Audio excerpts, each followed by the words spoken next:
Hey everyone, it's Nice here. Oh, that's good coffee. You see the steam coming off of it? Oh yeah. Um,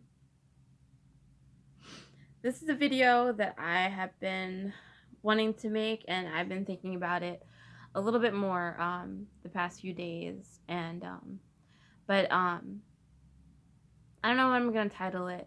I just wanted to go ahead and start making the video, but it's going to be about ayahuasca, what it is, and everything like that, and also a little bit about my backstory with being diagnosed with schizoaffective. I had my first psychotic episode um, in 2013, um, but I wasn't diagnosed with schizoaffective until I think 2014 or 15, because I had a few episodes that were really like stress induced. Like at first you could have said that it was like a nervous breakdown or something. And then I was hospitalized later on, a few years later, or like a year later, and I was just diagnosed as having a um psychotic episode without like schizophrenia or schizoaffective or anything like that. But what um what happened with me, I wasn't just naturally diagnosed. I had a major trigger. I partook in a hallucinogen called ayahuasca in 2012. um the story behind that is in 2011 and 12 I had a very stressful time. I was finishing college. um I was recently married. My husband had joined the Air Force and we got married. And we were working on, my ex husband, we were working on moving in together, moving across the country. And I also had some other stressors that were like major stressors. Um, and I started having numbness in the left side of my body and some other odd symptoms or whatever. And no one could figure out what was wrong with me. They tested me for MS,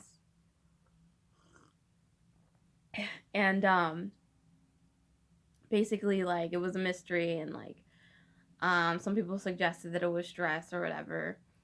But yeah, so my um ex-husband at the time had been partaking in these things called ayahuasca ceremonies where like it's very spiritual. I can't say why he was doing it for himself, like he would have to tell you, but he had been doing that for maybe like a year or two. And when I got sick like later on, he suggested that maybe I try it for like healing purposes or whatever. um and like basically ayahuasca, it's hold on. It's a drink that they make in the Amazon. It's the Amazonian, I guess you could call it a tea, and I think it's made out of the copy vine and the chacruna leaf. And um they brew those plants together, and one is an MAO inhibitor and one has DMT in it. And the MAO inhibitor in your stomach helps the DMT enter your body without being destroyed or something like that. I do know about it, but I'm not really that good at explaining stuff. Um, and it's been a long time since I really have thought about it. But basically, like it's one of the most powerful hallucinogens that you can take, and I did it a few times with hopes of getting some kind of like deeper level of like emotional healing or like physical healing. And basically like it wasn't immediate, but I used to work at a casino, and I had a few like anxiety attacks and kind of like just odd things happen with all the sounds and the lights, and like just weird like spiritual stuff. And eventually, like, I quit. I left my husband for other reasons, my ex-husband, and had a breakdown maybe like 6 months later when I was driving. It's a long story, but I was hospitalized, and I wasn't medicated or anything. I remember they tried to give me some medication for sleep, and they were like, the doctor wants you to take this, and I was like, I haven't even seen a doctor because I had never experienced a mental type hospital setting before, and I was just like, I haven't even seen a doctor. How is he going to prescribe me something? He doesn't even know what's wrong or whatever. But I was like very delusional. Even though like I wasn't really hearing voices at the time, and I didn't have paranoia, I didn't have anxiety really. Um but yeah, I went without medication for a long time, and then just some more to the story. I um I eventually was supposed to take medication. I was prescribed some stuff. I got treatment or whatever, and I got diagnosed. And then I moved away. I went to live with my father, and basically, like after like maybe 2 months, like I was actually seeing stuff, and like I didn't feel good. I was acting really odd, and I remember telling him, I was like, the medicine's making it worse. Like I don't know what's wrong. And then the next day, I was like, I'm not gonna take it anymore. So we got into kind of like a little argument about that. But so I stopped taking it. I got a job, and I was working and everything, and I was doing okay for maybe 6 months. And like I'm a little different than other people. Like I've just always been a little different before I was diagnosed. I have like some different beliefs, and I guess you could say I'm kind of unique, but I'm a lot like other people in a lot of ways too. But so like some of the ways that I would pray, or like some of the things that I would do were a little different, but I don't think that was that big of a deal.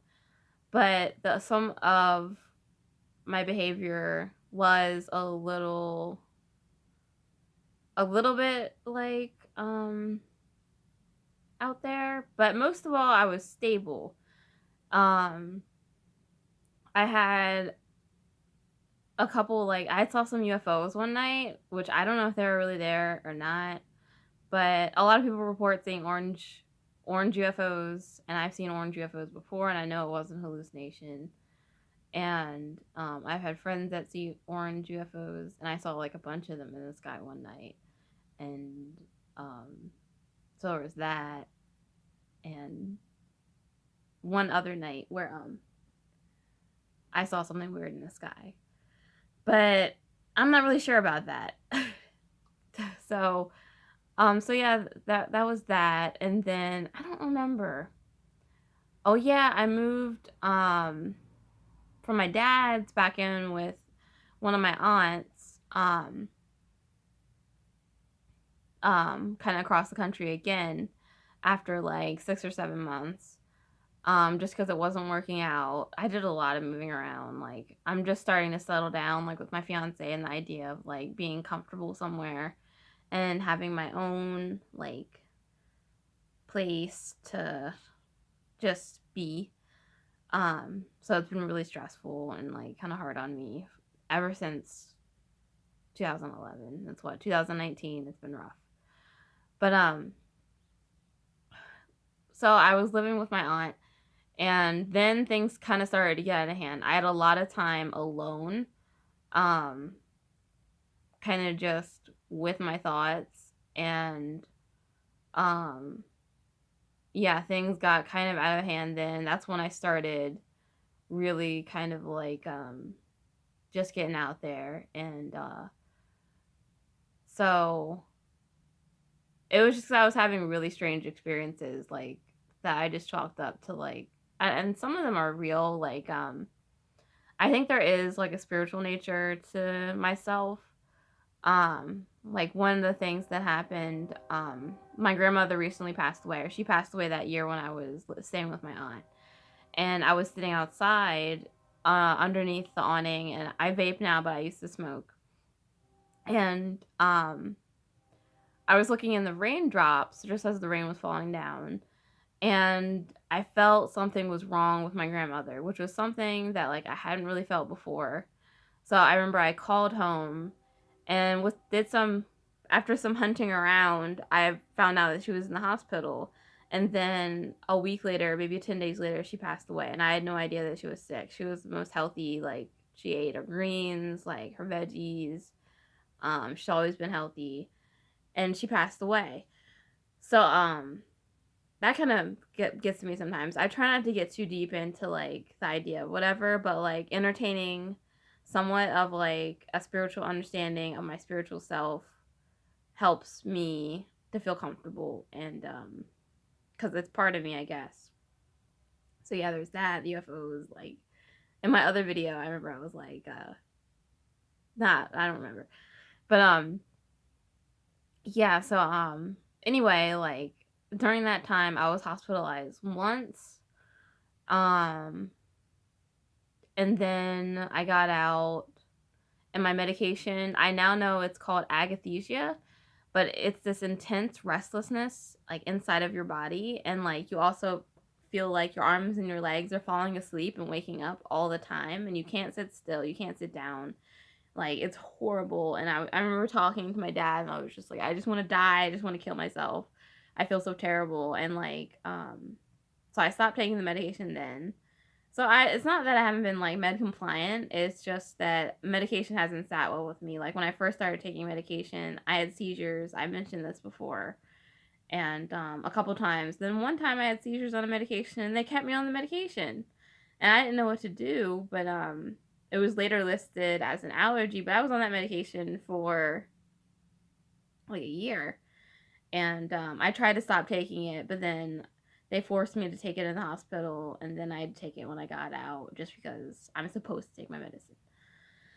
Um, so, um, yeah, so I remember like I stopped taking my medication then, and then I ended up being hospitalized again. And you know what it seems like is whenever you start the medication, it makes changes to your brain.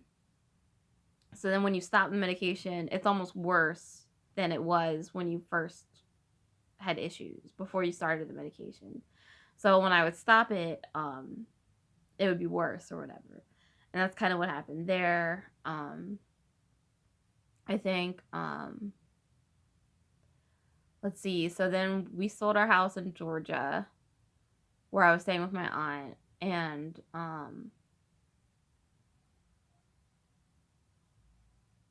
I think I don't remember. I think I didn't take the medication anymore. And I moved back home, back to my hometown. And it's all really a blur. Like so much happened, but it's basically between 2013 and now. And then in 2016, oh, I remember now. Like I was pretty out there for a while. Like I was safe to be around and stuff like that. But like just like my ideas and like my daily routines and like um stuff like that. And a lot of it's because I had a lot of time alone, um, which isn't like too much time alone isn't good for anybody. But long story short, 2016, I was hospitalized, and and when I say hospitalized, if you don't know, like they just you like usually I would call the police because like I would be scared or something like that, and okay, I think I'm going to run somewhere with my aunt. Whoa. What's that doing? And finish this video later. Okay. So to be continued. ayahuasca and psychosis or KCS.